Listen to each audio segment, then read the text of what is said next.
For a number of years now, Lubavitch has been concerned about the state of education in nation's public schools in view of the structure of American family and society, lack of adequate parental guidance, and the influence of our permissive society, etc. To summarize what I just read to you, the Rebbe says, I'm very concerned about public education, I'm very concerned about public schools, I'm very concerned about non-Jews not having a good enough education, partially because of something we discussed, I believe, last week, that the Rebbe pins a lot of society's ills on non-Jews not having ethical education.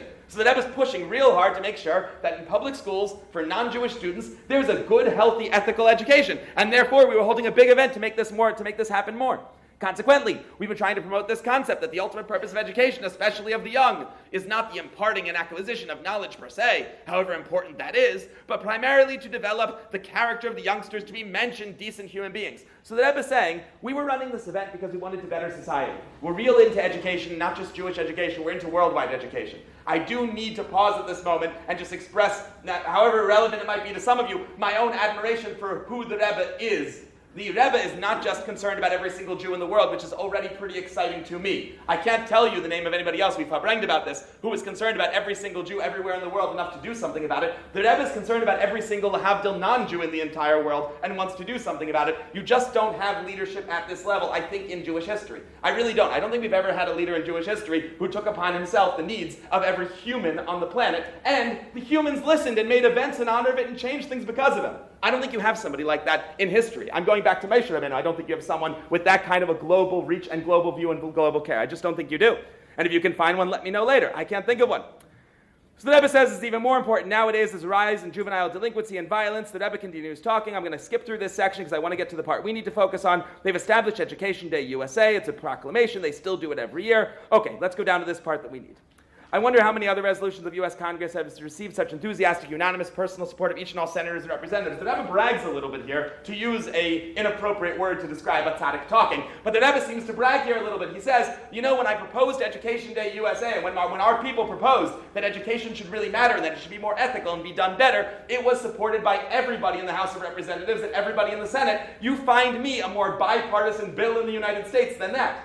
It's one of the things that's the most accepted. So the Rebbe's big initiative for the world at large was accepted writ large. And the Rebbe says, I wonder how many other resolutions received such enthusiastic, unanimous personal support of everybody. Okay, as was to be expected, since everybody's on board for this, because all the Rebbe is really pushing for is a more comprehensive and more ethical education for all, which was once at least not controversial. The Rebbe says, as expected, some senators and representatives signed the scroll in their respective offices. Many others gathered for a ceremony at a special reception in the Capitol. They wanted to show off that they were part of the side that was good. Some indeed wished to associate themselves more articulately through paying a personal tribute to the cause and to its initiators. Among the latter was the senator whose participation you found objectionable. So the Rebbe is given context. We didn't invite this guy, he's not our guest of honor. We did something really good, and he was drawn toward it, and I'm not taking responsibility for a bad person being drawn to a good initiative. What do you want me to do? You want me to kick somebody off the stage who wants to help us because in the past he wanted to hurt us? That's not the way we operate. If a bad person wants to do a good thing, they're welcome to do a good thing. We're not going to stop him. We're not going to make him our speaker of honor. He's not our keynote speaker. But if he shows up, we're not going to say, hey, you hate the Jews, get out of here. That would be incredibly counterproductive. He wants to do something good, let him do something good. More has to be said on the subject matter, but in order not to detour from the immediate issue, I will say a part in a PS, the rest in the PS, he says, I'll say, and meanwhile, he gives a bracha. Now, I told some of you earlier, all of the action in every Rebbe letter occurs in the PS. PS is where the action is. So the Rebbe says here, I don't want to go into too many details in the body of the letter. Let's do all of the real nitty-gritty in the PS, and we have the PS. PS says, I wish to refer to your characterization of the person you described in your letter. Alan Dershowitz says Helms is a no-good guy. And the Rebbe says, I trust you will agree that in regard to persons of influence, whether in Washington or elsewhere, the first objective should be to persuade and encourage such a person to use his influence in a positive way in behalf of any and all good causes which are important to us. Point number one, if somebody has power, our job is to help them use their power properly. Have we forgotten, I think perhaps sometimes we do, that we are a light unto the nations, which means that if we meet an influential person among the nations, our job is to be their light. Our first and foremost, if we're capable, job is to influence influential people to influence the world positively. That's what we do. So the Rebbe says, starting off, I know you say he hates the Jews, and I know he's done some real bad things to the Jews, but you know what? He's an influential person. Our first job is to influence him to be better, to help him improve, so that he has a better influence on the world at large, to use his influence in a positive way on behalf of all good causes. We should welcome every public opinion appearance, which lends public support to the cause. If we have a good cause and an anti-Semitic politician wants to show up and support it, welcome. The politicians who hate the Jews, if they want to come to a menorah lighting and support our menorah lighting, welcome. You're supporting a good cause. That doesn't mean we support all of your ideas, especially when there's a likelihood that it may be a forerunner of similar pronouncements in the future. People get into habits. And if people who hate us get into the habit of working for good, they might do it twice. They might even do it 3 times. You might change them entirely. A case in point is that the public stance of the very person who is the subject of your letter on a matter which is surely close to your heart, as reported in the JTA, I forget what that stands for, bulletin, enclosure, it seems maybe he was already changing his mind a little. I believe it's not the first of his kind, nor I hope the last. I believe what the Rebbe is referencing here is that this individual, Helms, had already said something a little bit nicer about Israel ever since participating in the Chabad event, and it seemed like he was now maybe moving in the right direction. So the Rebbe says, I don't think you should give up hope. People who hate the Jews can be pushed the other way if we are diplomatic about it. This is the most important part, in my opinion, because this part you see again and again in every situation that the Rebbe encounters with this issue. The Rebbe says, my experience with such people, though I've never personally met the said person, has convinced me that politicians are generally motivated more by expediency than by conviction. I would underline that and bold it and make it really, really big if only I had control of my own slides. I guess I can. Let's do it. If only I wrote it, right? That's really important because this the Rebbe says again and again and again. He doesn't believe most politicians have convictions. And by the way, I don't think we do either. He doesn't believe politicians really believe in much at all. Says the Rebbe, I haven't met this guy, but let me tell you, politicians in general, they don't really believe in anything. They don't have a lot of convictions. They believe in expediency. They believe in getting the job done and getting the votes. They don't necessarily believe in much, which means if we make it convenient for them to be on our side, they switch sides. There are very few people who truly hate the Jews. Most people just find that it is not expedient to like us. Which means that everyone wants it to be more expedient to like us. Politicians are generally motivated more by expedience than by conviction. He doesn't say exclusively. Everybody has some convictions. But if you really want to win over a politician, it's not by convincing them to have a mind of something. It's by convincing them that it's convenient to do something, because politicians are people of convenience. And I don't think any of us don't really kind of believe that. That is what we all say about politicians. In other words, their public pronouncements on various issues don't stem, generally, from categorical principles or religious imperatives. Hence, most of them, if not all, are subject to change in their positions, depending on time, place, and other factors. A person who hates the Yidden, announces he hates the Yidden, says that Rebbe, if he's a politician, don't believe him. It's just convenient right now for him to hate the Yidden. Let's see if we can make it convenient for him to not, because he doesn't really believe in anything. And let's use that. Let's use the fact that politicians don't believe in much. I believe, therefore, says the Rebbe, that the proper approach to such persons by Jewish leaders should not be rigid. As a rule, it does no good to engage in a cold war, which may often turn into a hot war, nor does it serve any useful purpose to brand one as an enemy or as an anti-Semite, however tempting it is to do so, even if that person vehemently denies it. Nothing feels better than turning to someone who we all know hates the Yidden and doesn't care if we die and doesn't lose any sleep over our death and over our discomfort, and to turn to that person and say, you hate the Yidden, you anti-Semitic loser. It feels so good. And says the Rebbe, yeah, it feels good. It doesn't do anything, though. As a matter of fact, it's counterproductive. So what are we here for? For what feels good or for what works? Says the Rebbe, it does no good. It serves no useful purpose to point to that enemy and say, you're an enemy. To point to that enemy and say you're an anti-Semite. To boo them when they come to an event. It doesn't serve a purpose. It's tempting, the Rebbe recognizes. He says, I know why you want to do it. Who wouldn't want to do it? They hate the Jews. They've hurt us. They might continue to hurt us. I know why you want to. But it doesn't do anything. And are we trying to fix the problem or feel good? If we're trying to feel good, go after them. If we're trying to fix the problem, there's a smarter way. So the question is, what matters more, our safety and security or our feelings? If it's our feelings, sure, call them an anti-Semite, boo them, make them miserable. It's tempting, but it doesn't do anything. On the contrary, ways and means should be found to persuade such a person to take a favorable stance, at least publicly. We haven't too many friends, says the Rebbe, and attaching labels, etc., won't gain us any. When you tell someone they're an anti-Semite, they tend to rise to the occasion. As the Rebbe says in a different letter that I will show you about Russia. The Rebbe says, there are many instances, they abound, where the approach advocated above produced good results. To cite one known case, he gives a case here. I'm not going to necessarily list it right now because I think we're going to get into it later. We're going to skip that for now because we're getting into it later. The Rebbe says, I've advised this in other cases. People don't listen to me because they love pointing and screaming anti-Semite rather than doing what helps the Jews. And because of that, they feel great and the situation gets worse every day. And if only people would listen to me, the situation would get better and you'd feel better. This is one of the reasons why I write in reply to your correspondence this PS, which has nothing to do with the person about whom you wrote. That is what the rabbi said earlier when he introduced this talk. It's important. The rabbi says, I'm not talking about any one person. I don't know this person. I'm not talking about any one situation, right? Not me. I'm not talking about any one situation. I don't know the present situation. I'm telling you that this is generally the case. Are there exceptions? Probably. That's why rabbis exist, mashpim exist, rebbitzins exist, shluchim and shluchas, to ask whether the situation that is in general is applied to the situation in front of you. But says the rabbi generally, yeah, that's the way this works. Generally, this is the way this works. I'm hoping you may use your influence with your friends who act in Jewish concerns in the direction indicated above. And from here, we get a shita. I want to summarize some of the main points in this letter. I wrote them down for myself. I didn't put them in a slide for you today. I apologize. Main point number one. We didn't honor Senator Helms. He showed up. That is point number one. Just because we're trying to win an anti-Semite over doesn't mean that we put them on a bima and say, you're now our best friend, and put ribbons around them. We're not saying that Rebbe Shita is not that we put people up on a platform who hate the Jews. We don't platform bad people.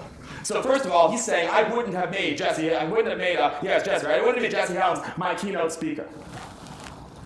But we're happy to have him attend our event because we're happy to have our enemies come and salute our cause. And if the enemies of the Jews want to come to a Jewish event and salute Judaism, we're not going to turn them away because that is literally counterproductive. It might feel good, but it's dumb. The Rebbe doesn't call it dumb. I'm calling it dumb. It's dumb. Our job is not to take retribution on politicians who act against us. It is to convince them to stop acting against us. The job of the Jews is, first of all, you can't take retribution. You know the best way to take retribution against a politician in a democratic country? You can feel very free to vote against them. The Rebbe never says don't vote against them. But as far as going up in their face and screaming anti-Semite go away, the Rebbe says I just don't know what you're getting out of that. Why aren't you convincing them to be better? Why aren't you trying to improve them? Politicians choose expediency over conviction. I love that line. So changing their minds is relatively easy. When it comes to somebody who truly believes something, changing their mind is, I would say, impossible. Belief is something that cannot be won over. It's one of the great strengths of the belief that we have in God. It's very hard to change someone's belief system. The good news is politicians don't have them. So they're very easy to influence. Branding a politician anti-Semite can only harm and cannot help. This is a major point in the letter. And finally, we don't have many friends and we're not gaining any by labeling our enemies as such. Now, if this was a standalone letter, I could tell you that this only applied in that situation in the United States of America in that time. However, this shita, which some have called quiet diplomacy, and I think that's a fitting title, is the Rebbe's approach to, as far as I can tell, every situation in which an anti-Semitic politician rises up and tries to, Rahman al-Islam, hurt the Jewish people. Again and again, the Rebbe advocates the exact same approach. I'd like to show you a couple of other examples. Each one comes with a story. Who here remembers Pompidou? Do you remember the chant? There was a chant, I'm told. Oh, was it? You're aging us. Oh, I guess. Never mind, you don't have to volunteer. But I was told it was something like Pompidou, we say no to you, or something like that. It was not a good chant. It was not a good chant. It was not terribly creative. But there was an anti-Pompidou chant. This does require some background, especially for people who don't know their Israel and world history in general. So we'll do a quick review. In 1967, I wrote down all my dates. Once again, I'm reading my notes. I hope you'll forgive me. In 1967, after the Six-Day War, Charles de Gaulle, he was then president of France, he put an embargo on any arms to any country involved in the Six-Day War. And that seemed to be fair. Israel couldn't get arms, but neither could any of our enemies. And if nobody can get weapons, then everything's fair. That would have been great. But that's not actually what happened. In 1970, his successor, was Pompidou, got around it by announcing he'd be selling a ton of aircraft and weapons to Libya, who was not officially involved in the Six-Day War, knowing that Libya would be passing it along to the enemies. Meaning he found a way around his own embargo and ended up sneakily, secretly sending a whole bunch of very serious weapons, including fighter jets and bomber jets, to Libya, and by that way, to the enemies of the state of Israel, of the Jewish people, I should say, of the Jewish people around the entire world. When he came to the U.S., the Jews were furious. He came to the United States to meet with the president, and they organized protests everywhere. They had a chant, I told you. I don't remember how the chant went, but it was not a friendly chant. They called him anti-Semite. They booed him every time he got out of the car. They organized that American Jews should surround this man's vehicle and not stop reminding him that he hates the Jews and he's an anti-Semite. As I'm about to show you in a talk from the Rebbe, and this happens to be, you can trust the Rebbe's Sicha, but it's also something you can Google that happens to be true. What the Jewish people in America did not know is that Pompidou had made a quiet deal to secretly sell arms directly to Israel as well, and was working both sides. And when the Jews protested him and made him angry, he stopped. And until we calmed down and stopped making him feel bad, we were actually at a serious disadvantage. And once we stopped, he started again.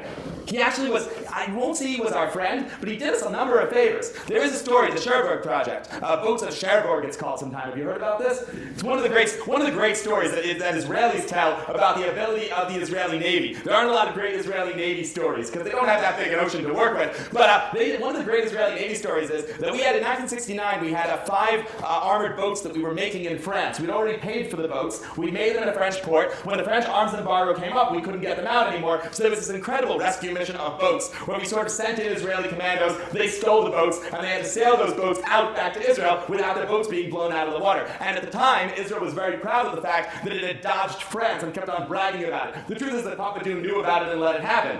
He didn't want to make a fight. So a lot of this was quiet diplomacy, and every time the Jewish people poked Pompidou in the eye, he drew back some of his support. The Rebbe notices this, and the Rebbe comments on it and uses it as an object lesson in a sikha from the Yud Shvat of 1971. And I think I translated it down here. Here we go. I'll read the English. The Rebbe says, want me to read the Hebrew? Let's do the Hebrew this time. No, you want the English? Okay. We're going to take a vote. This really is a democracy. There was a story involving Pompidou. When he visited, protests were organized against him because people thought that France could be intimidated in this way. They could pressure him into doing the right thing. He's an anti-Semite. We got to tell him he is. What actually happened? Instead of following through on his initial agreement to sell arms to Eretz Yisrael despite the embargo, the protests caused him to pull back and refuse to sell further arms, as I told you. When it became clear that he was suspending arms sales, the protests stopped.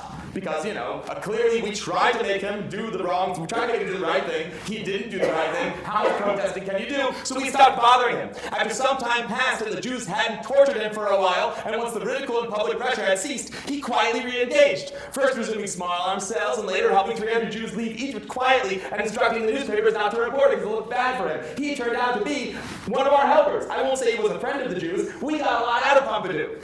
Whenever we weren't bothering him. He even instructed the newspapers not to report on it.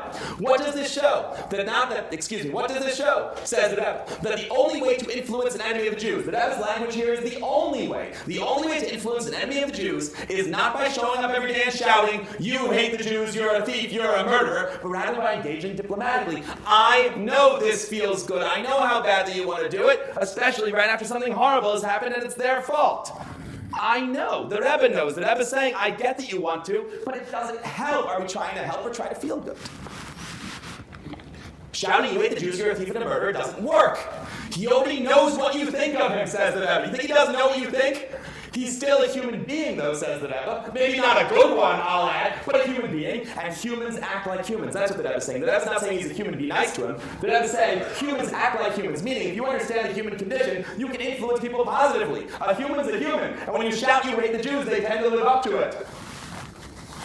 With regard to Soviet Russia, however, the approach has been the opposite. As one can read in the newspapers, astonishingly so, says the Rebbe. It would seem that Jews want to influence Russia not to hate Jews, and the Russians would insist that they do not hate the Jews. That's a bad translation. I got it backwards because I was rushing. Let me tell you what the Rebbe actually said in the Sikha. The Rebbe says, one would think that the situation should be that the Russians hate the Jews, and the Jews are saying, stop hating the Jews, but it's the opposite. The Rebbe says it's the opposite. The Russians are insisting, we don't hate the Jews, we want to get along with the Jews, we want to be one nation, we want to let them do their Judaism, we want to let them out, we want to let them go to Israel, and every time they say this, the Jews march on the streets in America and go, they're lying, they really hate the Jews. And the Rebbe says, are you out of your mind? They are saying they like us. We know they're liars. But don't convince them they hate us. That's backwards. Russia claims it doesn't wish to fight Jews or Judaism at all. That's one nation, one language, one people. And yet Jews respond by insisting, no, you do hate the Jews. You want to destroy us and prevent us from living as Jews. The Rebbe says, have we ever seen anything like this? Until this generation, we have not. The Rebbe continues, if we know someone is a thief, we shouldn't keep on shouting in his face, you're a thief. We should influence him to stop being a thief. Especially when he himself claims he doesn't want to be a thief anymore. If Russia says, I don't want to be seen as anti-Semitic, how about we encourage that rather than saying, you liar, you do hate the Jews, prove it. That's nuts. And when a politician is trying to play both sides, because that's what they do, they're people of expediency, they don't have real convictions, when a politician tries to play both sides and goes, I am not an anti-Semite, how about instead of saying, yes, you are, we try to push them in the direction of what they're saying? Not that we believe it, we know better than to believe it, but if they're saying they don't hate the Jews, how about we nudge them in the direction of what they're already saying, rather than try to convince them they're wrong, they do hate the Jews. You realize what the Rebbe is saying here is that we spend a lot of time, I've noticed in America we do it, I know it's done around the world, we spend a lot of time convincing anti-Semites that they really are anti-Semites. We spend so much time on this. Somebody will go, I hate Israel, but I don't hate the Jews. We go, no, you hate the Jews too. What exactly? It's true. What exactly does that accomplish, though? Now, I'm not saying it's untrue. I'm saying you're not getting anywhere. Well, we just convinced a politician who thought he didn't hate the Jews that really he does. Good job. That's what the Rebbe is saying. Don't convince people they hate the Jews. That's bonkers. So the Rebbe has now said this in 3 cases. In the United States of America regarding Senator Helms. He said this regarding the Papadou, regarding France and embargo arms to Israel. He's now also said this regarding Soviet Jewry, and those of you who know the background of this know that this was something that Rebbe repeated again and again and again, constantly. That the people protesting the Soviets and saying that they're bad and hate the Jews, instead of keeping quiet and letting the people who know what they're doing work behind the scenes, were getting in the way of Jews getting out of Russia, that it was actively causing problems. The Rebbe had enough of a direct line inside the Russian government to know for a fact, and this was proven only later, but he knew, it was proven only later, that every time we marched in the streets saying the Russians hate the Jews, that closed the exit visas for a number of Jews who were about to leave. And every time we calmed down, Russia quietly got them out.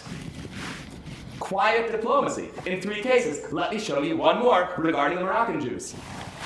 I have the letter on the screen, so I don't have to scroll, but let me give you the background. 1956, the Moroccan government refused to allow its Jewish population to immigrate to Eretz HaKodesh, which was then considered an enemy country against Morocco. Thousands of Jews tried to leave illegally and were detained and thrown in prison. The worldwide Jewish community was understandably up in arms. They were not happy. They were trying to get Morocco to lift these restrictions and let the Moroccan Jews go to Eretz HaKodesh. In November of that year, King Hassan of Morocco was scheduled to visit the United States and meet with President Eisenhower to discuss various matters. A group of Jewish activists made this opportunity to make public demonstrations demanding the lift of the ban. They were calling together, they were saying everybody should meet President Hassan and protest and tell him he's an anti-Semite and fight this individual. And the Rebbe writes a letter to the Joint Distribution Committee, dated 2nd Kislev, 5718, which would be 1958. And the Rebbe writes, was I wrong? And 57th December, that's right. And as I was saying the date, I was going, why am I off by a year? It was 56 to 57, that's why. Okay. As I've already made known my views on the subject, says the Rebbe, in private conversations. I've said this a lot, says the Rebbe, and I think I've shown you at least 4 places he says that there are many, many more. Der Herr, this fantastic magazine, did a full article on this one time, just citing all the cases in which the Rebbe has the exact same position, that quiet diplomacy makes sense, and screaming anti-Semite in the faces of our enemies is counterproductive. So there's many more stories than the ones I'm showing you. These are just ones that have real good primary texts. So the Rebbe says, I've already made known my views on the subject in private conversations. It is my firm opinion, strengthened by information from Morocco, that the efforts presently made to obtain concessions from the Moroccan government should be conducted in a friendly and pleasant atmosphere, and that any hostile demonstrations on the part of any Jewish circles at this time would only serve to defeat the purpose. The Rebbe is asking us for the 4th time on our screen today, do we want to do what feels good or do we want to help Jews? So if we want to help Jews, we are not going to go protest. And we're not going to boo the politicians, and we're not going to surround them and scream anti-Semite. We're going to work productively, even though it doesn't feel good. Sometimes the right thing doesn't feel good. Such demonstrations would antagonize not only the Moroccan government, but also the State Department, which would consider them ill-conceived and ill-timed and detrimental to its policy. You're going to upset everybody, says the Rebbe, and we are in a delicate balance where we can use diplomacy to move the ball. Above all, an openly hostile attitude at this time would stifle any conciliatory attitude on the part of the Moroccan government, and would very likely provoke it to retaliatory measures against the Jewish community in Morocco, and especially against Jewish institutions there which are connected with Jewish American efforts, such as yours and ours, the Joint Distribution Committee and Chabad. So the Rebbe is saying, not only that, you might upset them so much that they make things worse, and I just can't have that. We have the Joint has joint operations in Morocco. Let's not shake the boat in a way that hurts. Let's shake the boat in a way that helps. Let's influence positively, quietly, behind the scenes. Protesting in their faces doesn't do anything besides cause damage. So if you want to cause damage, go for it. The Rebbe says, although my views were recognized and assurances were made that a corresponding policy would be followed, I now learn with regret that certain circles are bent on taking the opposite view. We talked about this and agreed we were not going to protest because we have a back channel and we were working on the problem. And it seems some people are bucking this and are going to throw off the entire thing because they want to scream anti-Semite at the anti-Semites.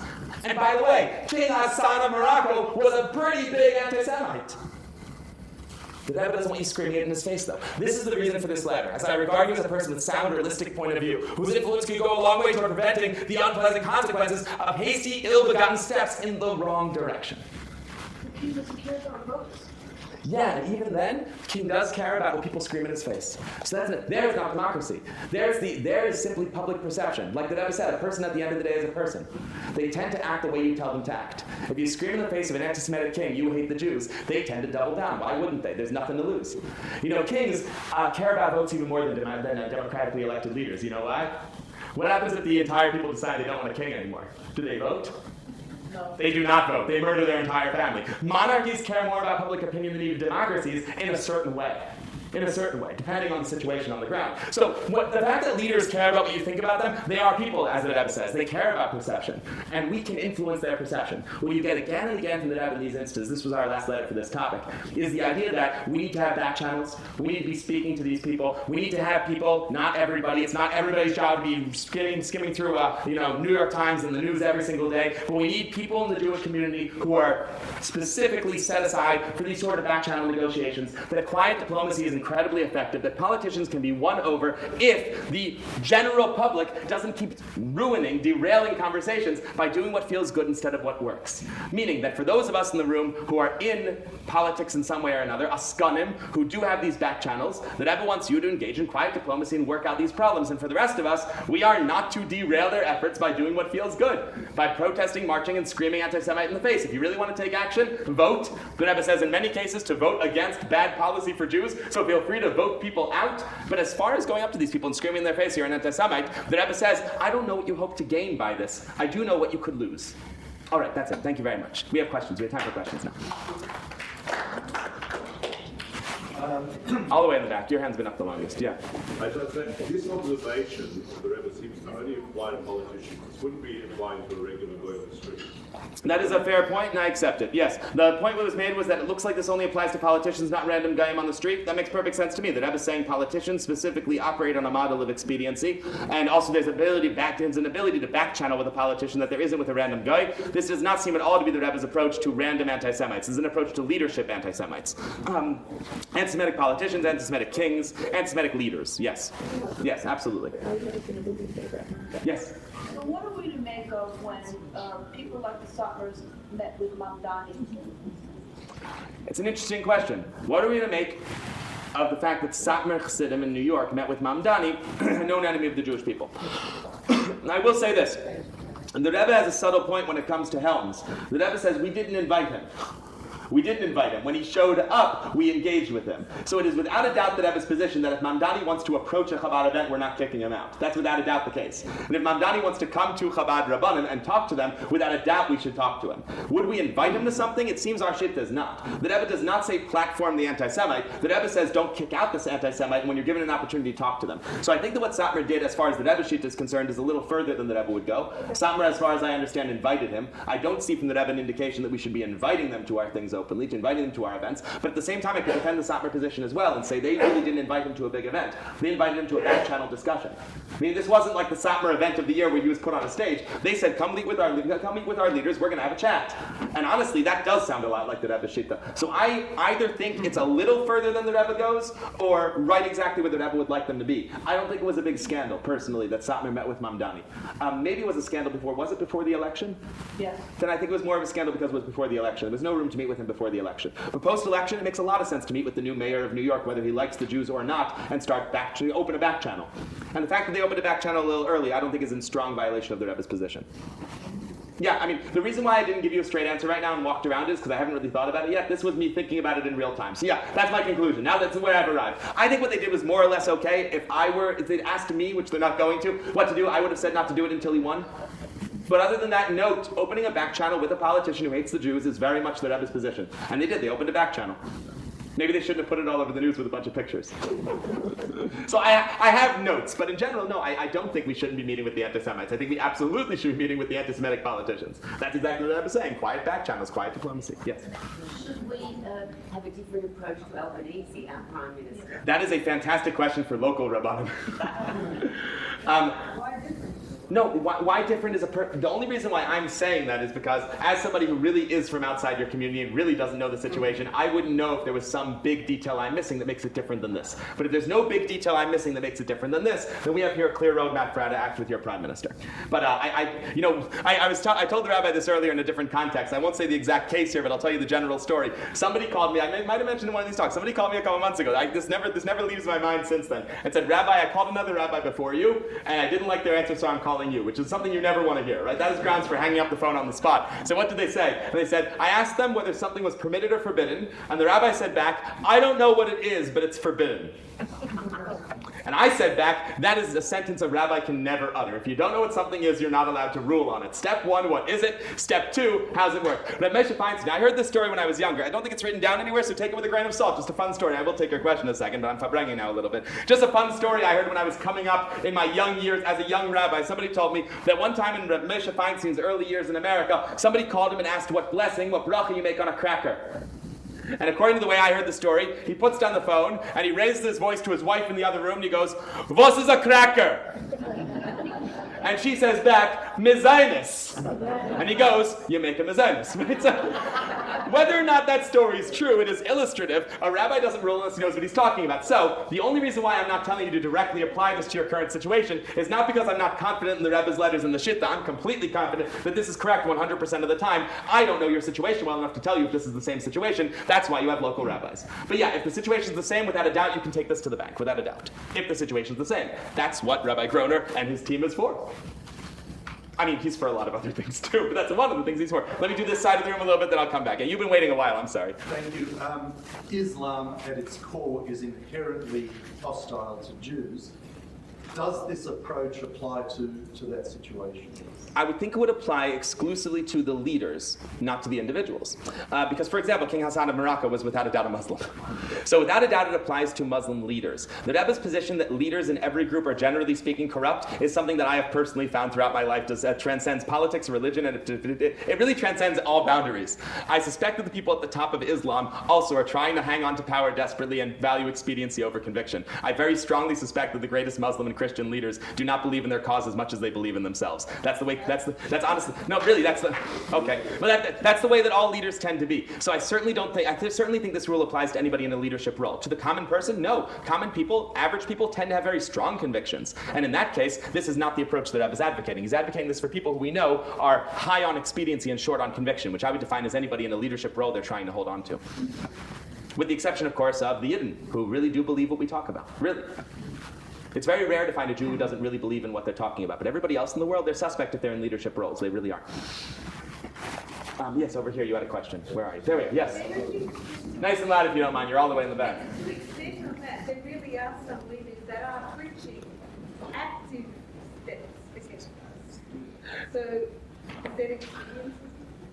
The question was, to summarize your question, is there a point at which an anti-Semitic leader is doing so much against us that this shita changes? I don't think so. I mean, I don't think there's a point at which quiet diplomacy still isn't smarter. We're talking about situations here where there were some leaders who were actively doing things that were very specifically going to hurt Jews. You had King Hassan of Morocco who had imprisoned 1,000 Jews, right? So the Rebbe's approach here, and you had I'm just continuing, you have Soviet Russia, which was very actively murdering a bunch of Jews, and the Rebbe keeps on saying, no matter how much these horrible politicians are doing bad things to the Jews, there's a quiet diplomatic approach that will work better. It's not us being merciful. These letters are not merciful letters where the Rebbe says, be nice to the politician, do the kind thing. The Rebbe is saying, I know what works. Everybody in the business knows what works, and diplomacy works better than screaming. So it's not out of consideration for them. It's out of the fact that we honestly don't believe the screaming approach works, and I think history has shown that. I don't believe that any time we protested and got in the face of the enemies of the Jews, it did us any favors. And I think quiet diplomacy has worked every single time. So it's not about how serious what they're doing is. It's about the fact that it just doesn't work. If screaming anti-Semite in their face worked, I'd be first in line, right? We want to do what works, especially if it feels good. The problem is it doesn't work. See, I think even I don't know your specific scenario. I can't, right? I don't know the situation. But if you're... If it's specific clergy, too specific for me to address. Just too specific for me to address. I'd have to know a situation better to address it. I really would. As I said to you earlier, you can't say I don't know what something is and it's forbidden, right? I would need to know the situation better. Yeah. If you try to get close, you get lynched. So it's hard to figure out the situation. You're saying, okay, fair enough. I don't know the situation. I do know this. It is Asara B'Tevis. This is a day that God set aside from the beginning to be a day of suffering, but even earlier than that, he set it aside to be a day of redemption, because a day can't fundamentally change. This is a core idea in Chassidus. A day can't change. If a day was set aside for sorrow and a day is set aside for redemption, it's always fundamentally held both ingredients, which means that the day that we're in right now has always, since God set the universe in motion, this particular day has held the potential to be a day for Geula, a day for Mashiach. And when Mashiach comes, the entire world will recognize the truth of God, recognize that their mission is to support one another and be kind, and that if you're frustrated by the fact that right now our enemies, it seems no way forward that they could ever stop hating us, I gotta tell you, Mashiach's around the corner and they are going to stop hating us. They really are. It's gonna change. And today is a great day for it to change. It was a day set aside for that kind of change. So, if you feel hopeless, it's only because you don't recognize that Asara B'Tevis has two sides of the same coin. It's a day of hopelessness and a day of hope. And I'm expecting to be turned to a day of hope far before the end of the day. Now, we are coming toward this.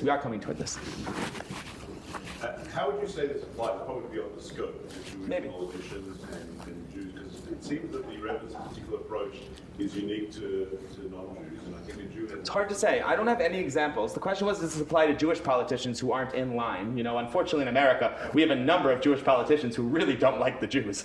And honestly, to know us, right? But I'm just kidding. There's expediency for them. So he's asked, that's the question being asked here, is would I say about a Jew that their expediency goes above their conviction, or are Jews uniquely convicted, right? Which I don't have an answer, and the reason why I don't have an answer is because I can't think of any case where they ever spoke about a Jewish politician this way, so I just don't know.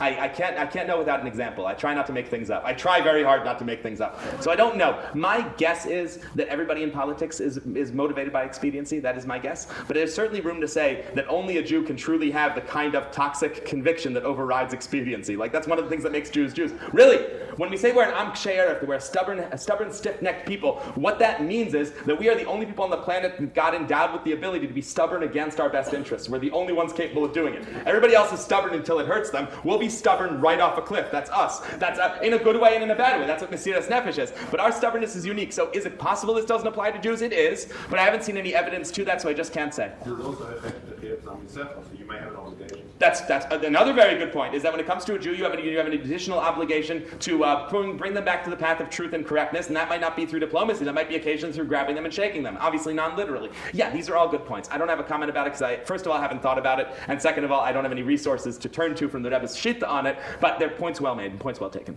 Yeah. These politicians believe in this ideology. What do they believe? We have politicians here who are ideologues. They believe in it. I think you'd be surprised how little they actually believe in what they say. I mean, at least in America, I don't know your country, but I know that in America, everybody who pretends they believe very strongly in their political causes really just believes in the votes. I mean, we have this movement in America called MAGA that you might have heard of. Almost nobody believes in MAGA, including Trump. Nobody believes in MAGA. It's how they get votes. They don't really believe in it. And the Democrats, they really don't believe in democracy. They don't believe in democracy. They don't believe in liberal democracy. And the conservatives don't believe in conservatism. This is almost universal in America that they don't believe it. There's a reason why we call them populists. You've heard the term populism before, I assume. We call them, nowadays, we assume that all American politicians are populists, which means they follow what people are saying, not what they think. This is very much the Rebbe's Shitta. Populism, the Rebbe saw in advance populism rising, and populism is quite popular right now in the West. Look, obviously there are exceptions. The Rebbe doesn't say this is universally, he says almost always, right? But it's safe to say almost always politicians, they don't believe as much as they pretend to. They really believe in votes, and they really believe in staying in power, which means they can be moved. That's a positive thing. Thank God, God made them have fewer convictions. People say all the time, oh, I wish politicians were honest. I'm not sure I do. I'm not sure I wish politicians were honest. I'm really not sure. There's a real advantage to the fact that politicians are ideologues because that means you can move them. If they were honest, then if they really hated you, you'd be stuck. So the Rebbe says, look, there's a real power to the fact that they don't believe in anything. Use it. But don't scream in their face. And don't boo them when they get out of the car. All right. Thank you all very much.